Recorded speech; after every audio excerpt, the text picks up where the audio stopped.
with her platform being Listen, L-I-S-T-E-N, Suicide Awareness. Without further ado, Caileys, it's all yours, dear. God bless you.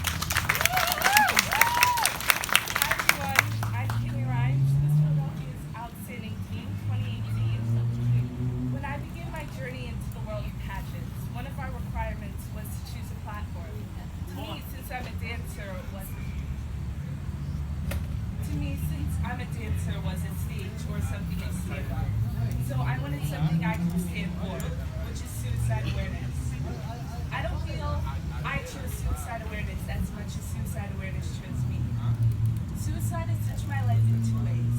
First, I'm sure some of you have heard of the Netflix series 13 Reasons Why. It's the story of Hannah Baker. She went through many problems in school where she was being cyberbullied and bullied. This put a whole lot of pressure on her. She felt like she was alone and she had a lot of pain in her problems, so she thought it was best to take her life. This had such an effect on everyone in their school. They were all left wondering why, what they could have done. 1 month before 13 Reasons Why premiered, the granddaughter of a woman I go to church with committed suicide at 14 years old. She was also a victim of cyberbullying. She was what we would consider a normal teenage girl, and like all of us, she had things she was dealing with. Someone from her school sent her a message saying horrible things to her, all of which I do not feel comfortable repeating. Somehow, this message was sent all over her school, and the next day when she went into school, she saw all of it, the whole message posted around her school. She was left feeling embarrassed, hurt, and betrayed. She thought it was the best to take her life. She didn't feel comfortable telling her parents because she thought they wouldn't understand. So she took her life. Since she thought it was the best decision, which is the furthest thing from her truth, her family was devastated and felt at fault because they didn't know what was going on with their daughter. The fault didn't lie with their parents. It lied with the person who went out of their way to be hurtful to her. It takes more energy to hate than it does to love.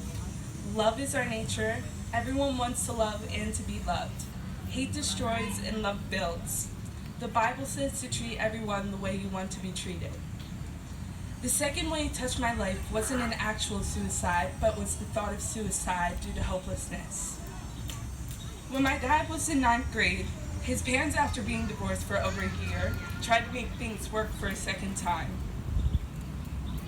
Their thought was to move away to get a fresh start. The problem was they moved a lot when my dad was a kid. By the time he was in 10th grade, he attended 3 elementary schools, 2 middle schools, and 2 high schools, one of which he attended twice. He told me that over the course of his childhood, he was constantly the new kid in the neighborhood and the new kid at school. It was always a stressful time for him starting out, but he got through it and things worked out fine.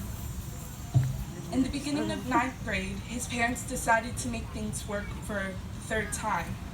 They decided to move to another state. This time, my dad didn't fare so well.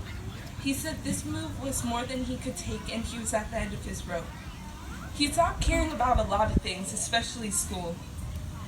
He hated life and he felt depressed, lost his self-esteem, and lost confidence in himself.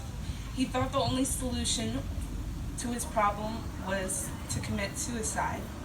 He knew his parents' work schedules, so he would be home alone after school. That's when he was going to go through with his plan. The only thing that stopped him was his little brother. Had he committed suicide, his little brother would be home alone for hours until his parents got home from work, and he didn't have the heart to do that to his brother. A few months later, his bad situation completely turned around and life was great again.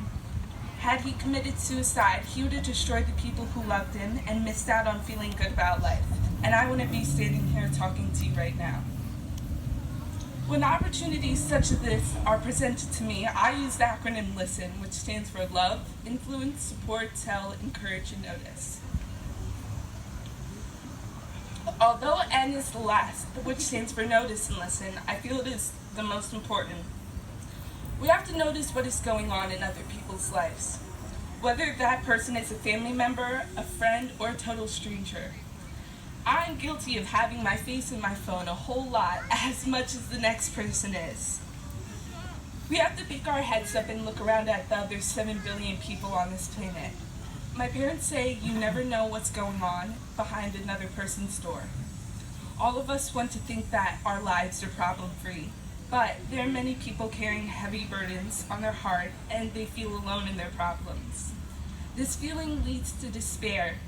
Some people make a permanent decision for a temporary situation. Taking your life doesn't end your problems, it ends you and hurts the people who love you. We need to be aware of those around us. Sometimes the changes are small, but first over time you can see someone's personality change. We have to notice those little cries for help.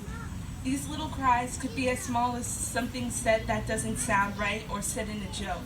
We can't just ignore this or brush it off like it never happened. We have to ask questions even if we're bugging them.